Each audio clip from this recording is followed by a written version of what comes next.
Hey everyone, it is Fan Art Friday number 7 for me. I'm really happy I've been able to keep up, and I've had some very excited also to show you what I have to share with you this week.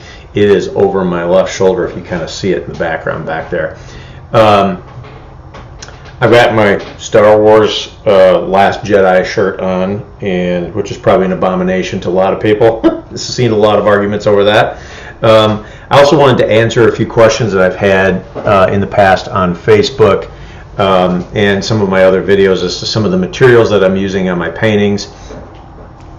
This particular painting, the Batman piece here, is painted on just a 1/8" masonite panel, gessoed panel. I think this particular one was store-bought. Usually I make my own panels. It's 16 by 20 in size, and it's all painted in acrylic.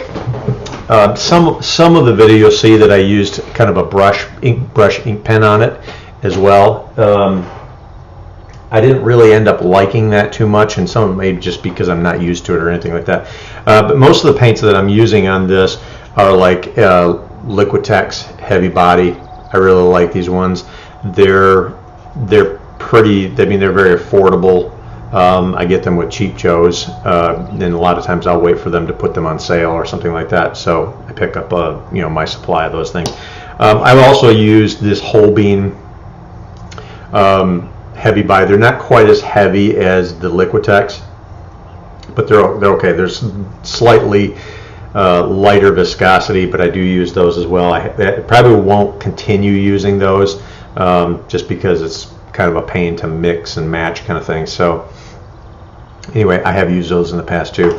The brushes that I use, I do use a variety, but most of the ones that I try to stick with are the Treco brushes. I really like this company, and I really love their brushes. They really hold up really well, and they're made in the U.S. and when I do order them, they're very affordable as well. They're not really a costly tool to have, but they're really well made.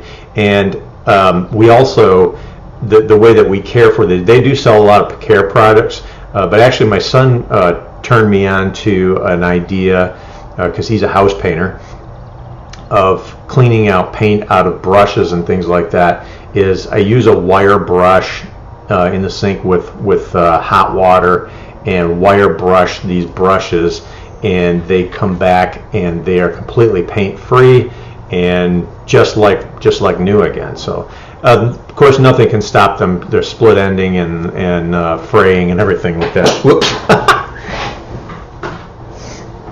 Sorry, dropped it.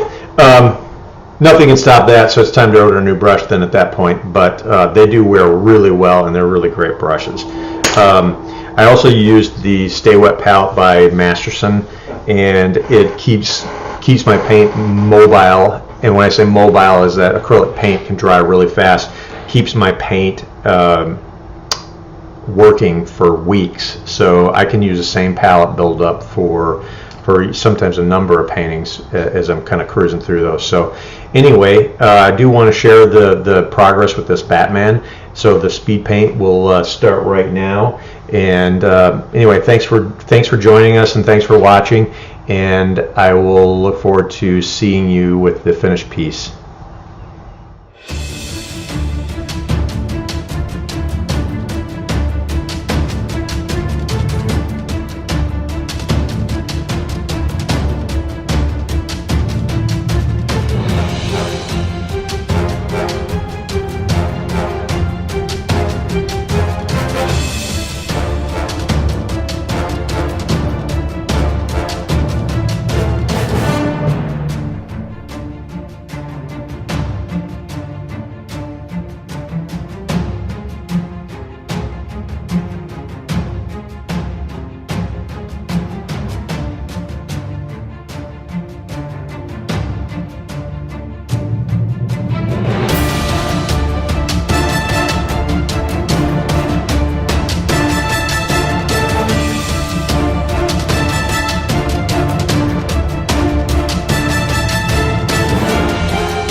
that was a really fun piece. I really enjoyed working on that. It has a little bit different feel to it than I normally have in my style. It has much more of a brushy feel to it, and you can probably see that in the video, and you can probably also see it in the finished piece as well. I wanted to do that for a couple of reasons. One, I needed to keep it short and simple, but number two is I really like that feel to it. It has kind of almost like a conceptual feel to it. So I just kind of employed that so that I could get it done quickly, but also I'm really happy with the end product, just how kind of loose it is and, you know, brushy like on the edges of the cape and things like that. The piece is 16 by 20. It's available as a print on my website, briansnuffer.com, and you can see that link in the comments below if you're interested in going there. There's only 100 of them, so you can get one if you like. They're signed and numbered. Also, we also did this as a charitable piece for the True Believers Festival in Grand Rapids on August 11th. So if you're in the area, I'd love to see you there. It works out really great because we have a Batman cosplayer there that has a real great story behind him. And so I wanted to do something that kind of coincided with that. Anyway, you'll see that link to the True Believers Facebook page if you like in the link below as well. Not really sure what we're going to be doing next week, but we'll kind of keep it as a mystery, and I'll let you know, of course, if it begins to unfold. You can look for any announcements on my Facebook page, Brian David Snuffer Studio on Facebook, and it's on the events page, so you can look in the events and see the Fan Art Friday event page, and I make any announcements there, and you can check that out. So anyway, I hope you enjoyed the video. I will definitely see you next week.